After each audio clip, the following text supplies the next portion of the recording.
Hello listeners. A couple of days back, I spoke about an issue with the Logitech Options app not launching or being stuck at a purple loading screen on Mac devices after an update. An expired developer certificate on Logitech's end turned out to be the culprit and the reason why some were also being welcomed by backend connection problem error. In the last video, I also shared two workarounds where the first one was about changing the Mac's date and the second one was about installing an older version of the app.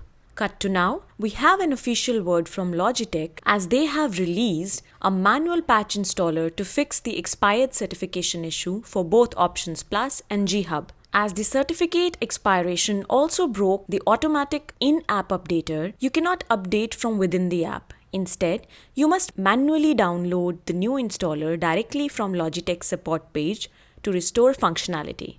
The fix is available for the last 4 macOS versions, including Tahoe, Sequoia, Sonoma, and Ventura. As per the company, this process will not wipe your data. All the settings, customization, and profiles will remain intact after the installation is complete. In addition to what I've stated earlier, a specialized fix for macOS 12 Monterey is currently in development and an update for the offline installer is also being worked on. The official support page has also been updated with specific troubleshooting steps based on the error that you get. If you get to see a JavaScript error, you should delete the config.json file located in Library, Application Support under Logi Options Plus. For those who are getting the backend connection error or a spinning logo, re-downloading and rerunning the installer is recommended. That's pretty much it. Needless to say, we're keeping a close watch on all the developments to keep you updated with all relevant stuff. So stay hooked.